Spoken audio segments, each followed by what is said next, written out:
In the year 2000, after a contentious election, George W. Bush was elected president.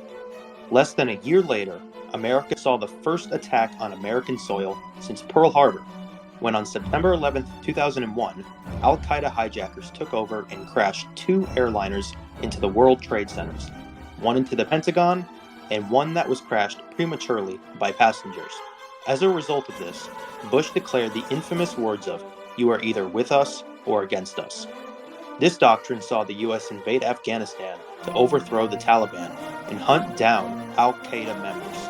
In 2002, the midterms saw no real changes in Congress, and the Bush administration claimed that they had discovered WMDs in Iraq. By 2003, the US began its invasion of Iraq to overthrow Saddam Hussein. In 2004, Republicans had a major sweep, with Bush being re-elected and Republicans again gaining seats. However, things quickly turned for the worse, as the insurgency in Iraq began to take a toll, and reports began coming out that there were not WMDs.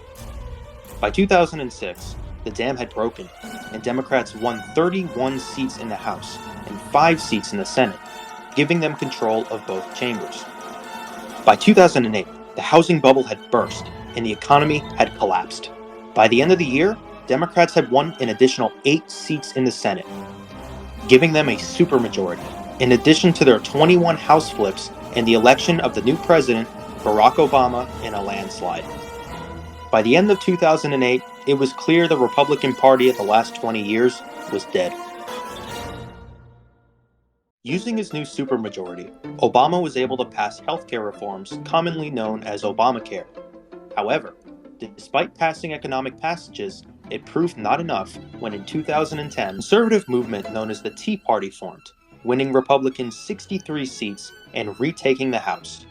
Despite these massive movements, it became clear the party still hadn't figured out its new identity, when in 2012, Obama was re-elected against the compromise candidate Mitt Romney, who managed to appeal to neither centrists nor populist conservatives. In the House, it also became clear that while populism can win elections, it created troubles in governance, with multiple shutdowns and standoffs over the budget. In 2013, populist Republicans attempted a principled but ultimately doomed standoff by attempting to leverage the shutdown to use continuous resolutions for important parts of government, while also keeping the actual budget and Obamacare from going into effect. While the populist House was able to pass these CRs, they failed in the Senate. In 2014, Republicans again embraced the new populist message and tapped into frustrations of Americans, retaking the Senate and holding the House. Using this new majority, Senate Majority Leader Mitch McConnell quickly put legislative brakes on Obama's policy goals and limited his ability to appoint judges. Going into 2016, Republicans were left questioning who and what would be the answer to the Republican question. For Donald Trump, the answer was to destroy it. After descending down the infamous Golden Escalator on June 16, 2015, Donald Trump announced his candidacy for President of the United States. This was a long time coming, a very, very long time. Back in the 1980s, Trump had been beta testing what would eventually become his MAGA movement on shows like Oprah and slowly building a political apparatus. He even ran a failed ticket in the Reform Party. This, by the way, is where the joke about Trump being president in The Simpsons came from. As you know, we've inherited quite a budget crunch from President Trump. Afterwards, Trump again built up the idea of running, commentating on politics whenever the chance appeared, including a weekly segment on Fox and Friends every Monday morning. All of this came to a head when at the White House Correspondents' Dinner, Obama laid into Trump, who had promoted the birther conspiracy theory for 5 minutes straight, with Trump in the room. And you don't need to know much about Donald Trump to see he was mad, and all he could do was sit there and take it. Many believed going into 2012, this would be the year Trump finally ran. And yet, he didn't. Instead, he announced he would not be running at this time and remained a political commentator and businessman. Of course, while making sure everyone knew if he did run, he would have won. 4 years later, in 2016, it appeared he was ready, announcing his run. While there is no official reason for why he waited, My guess is he wanted to see where the party was going. It is important to remember that the Tea Party populism movement was new, and that no one really knew where it was going. In 2012, Mitt Romney, a moderate, did ultimately lose, and the Democrats won in the House. If I had to guess, it was Trump just didn't think the party was ready for him. In contrast, in 2014, the party saw senators like Cory Gardner, Tom Cotton, and Bill Cassidy win elections. In addition, the House gained 13 new Republicans and a record majority. Going into 2016, Republicans had a far stronger wind against their back, without the Democrats' incumbency advantage of 2012. Timing is everything, and for Trump, he understood he may have had only one shot, and he waited to take it.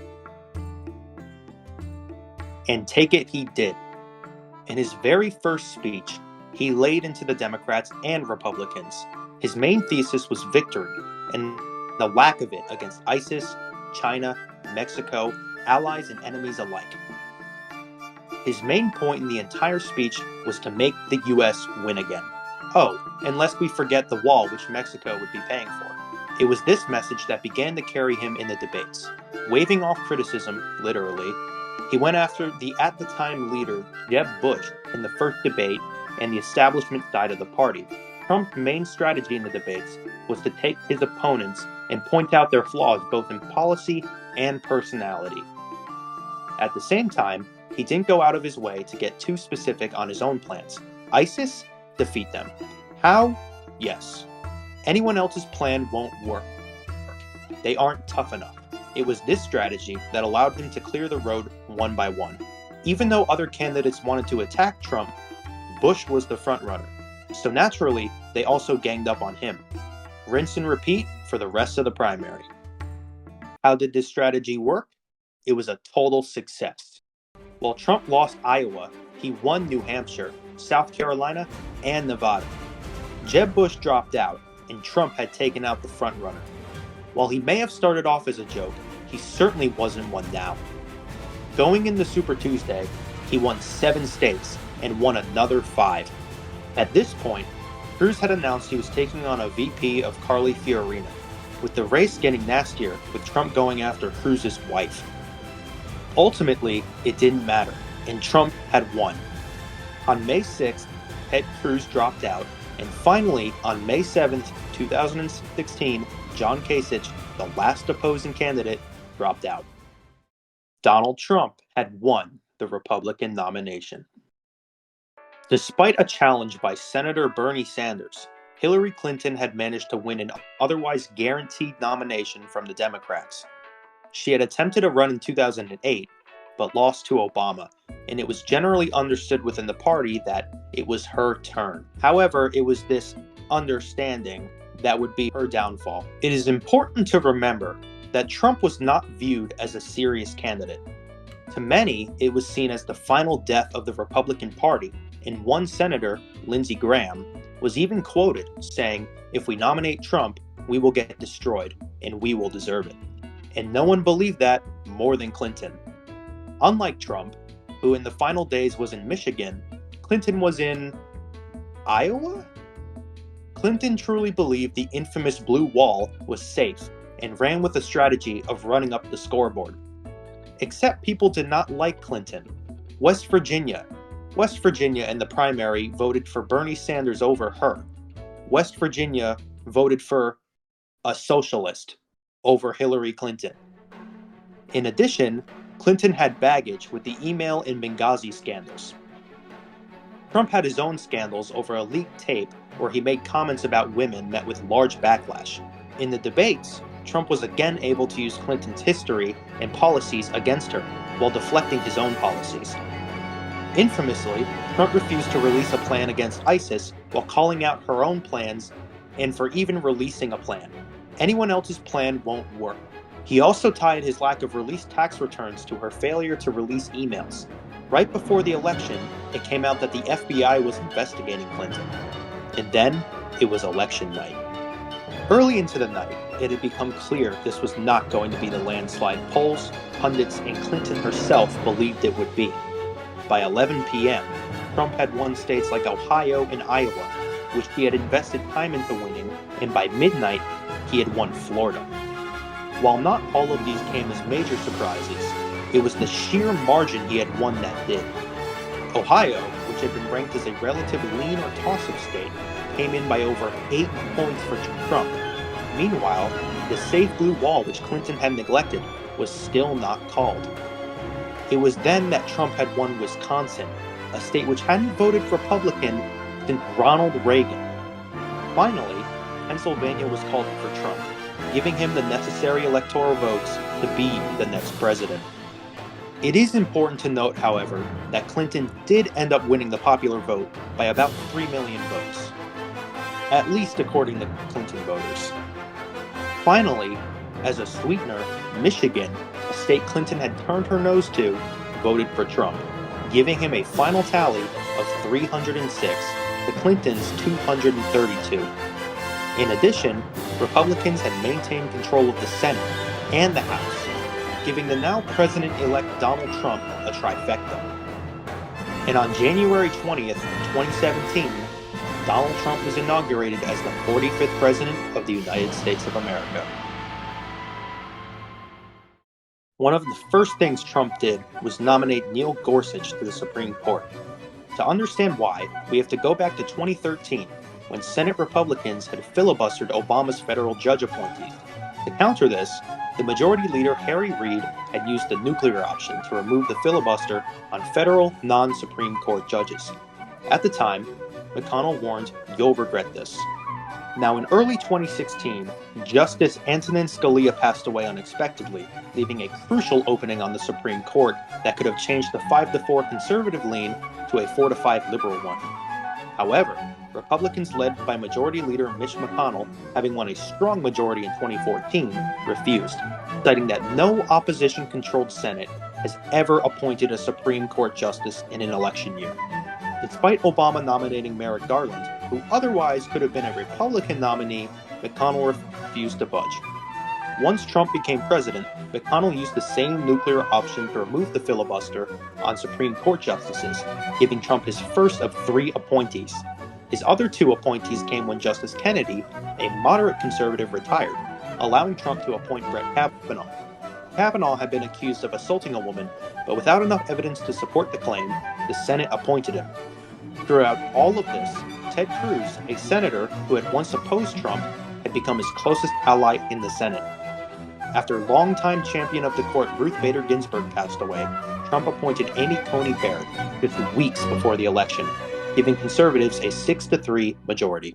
Economically, Trump had 3 major policy shifts.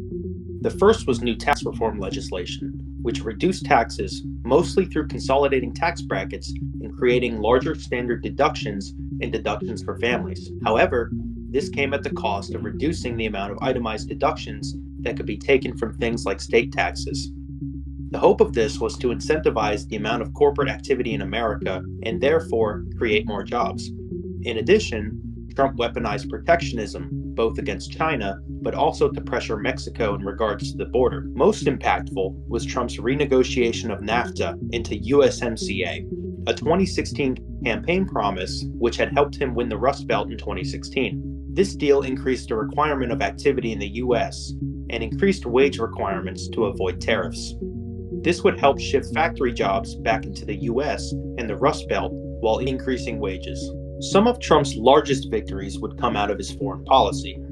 Trump often leveraged both the US economy and military to push US interests globally. While defining Trump's foreign policy is difficult, it has been viewed to be rooted in realism, meaning Trump placed US interest first, with little subtext of anything outside of that.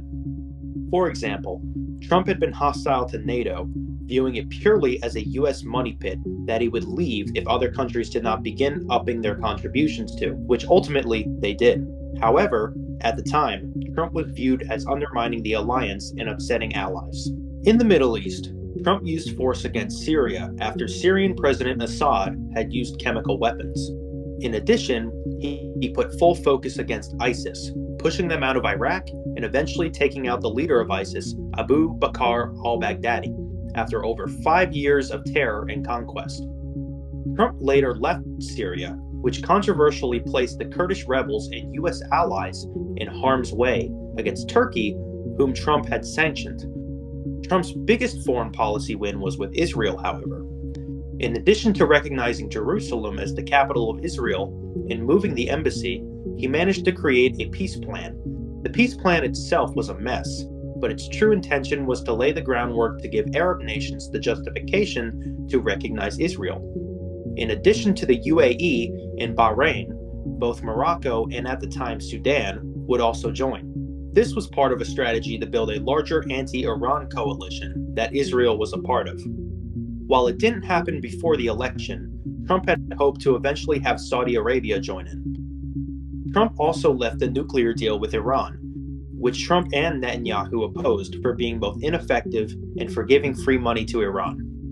Iran would also be troubled when on January 3, 2020, Trump ordered the successful assassination of Soleimani, leader of the Iranian Revolutionary Guard Corps.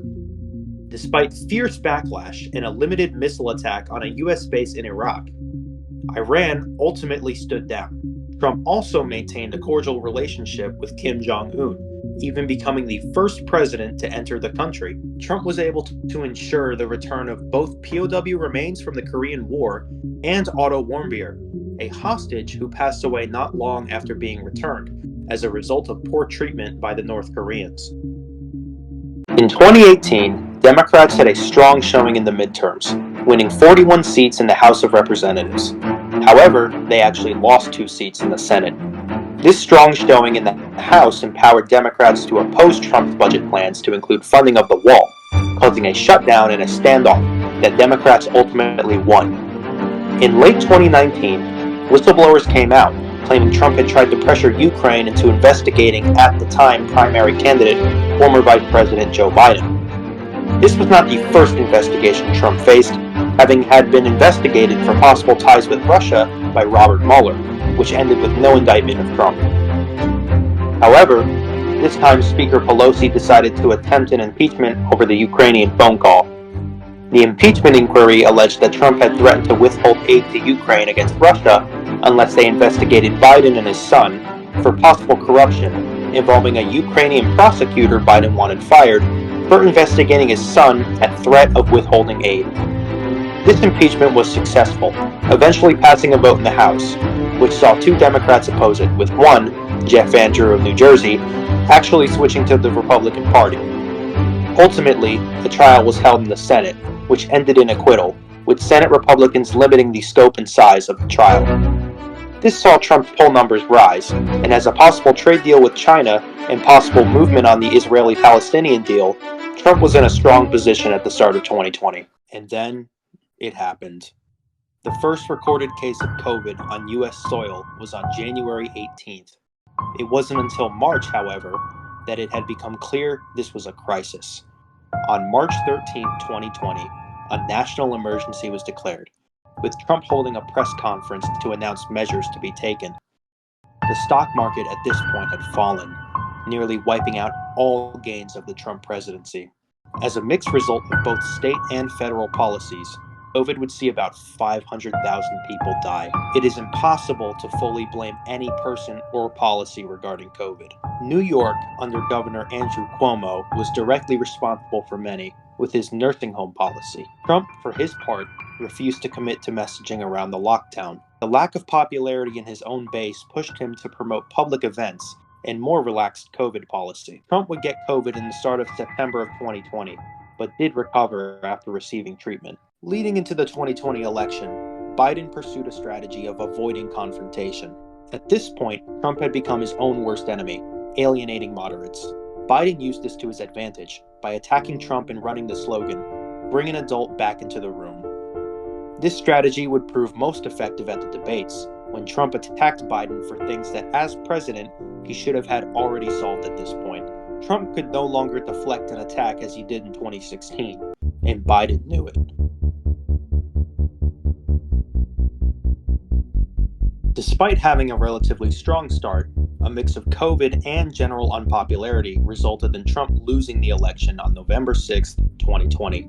Despite this, Trump claimed a mix of errors and outright fraud had occurred and launched a doomed legal and political strategy to win, despite the media and Biden himself already declaring victory. While at first many Republicans either supported or at the very least entertained the idea, the courts didn't, and it became clear that Trump would not be inaugurated. Despite this, Trump again doubled down, calling for a massive political rally at the Capitol on January 6th. As many conservatives amassed on the Capitol, it quickly fell into chaos when during the political rally, a riot formed at the Capitol building. The building was subsequently stormed by both supporters and extremists. Trump supporters barged into the Capitol, forcing Congress and Pence into hiding, and occupied it for hours. By the end of it, police cleared the building, and at 3:41 a.m., Biden was officially declared to be the next president. In the following weeks, Trump was impeached, called to resign, and even threatened with removal via the 25th Amendment, though he did end up finishing his term. On January 20th, 2021, Trump left for Mar-a-Lago, where although he was now a political pariah, his ideas of populism and nationalism were not, and new politicians like Governor Ron DeSantis of Florida could continue what he had started. At least, that's probably what should have happened.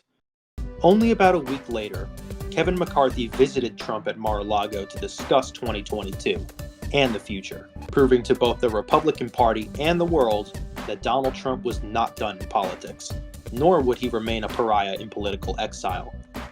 The year is now 2024, and a rematch election between the now incumbent President Joe Biden and Donald Trump is set for November. With polls being the best they've ever been for Trump, combined with record illegal immigration and war abroad, it is not outside the realm of possibility that Donald Trump will make his grand return.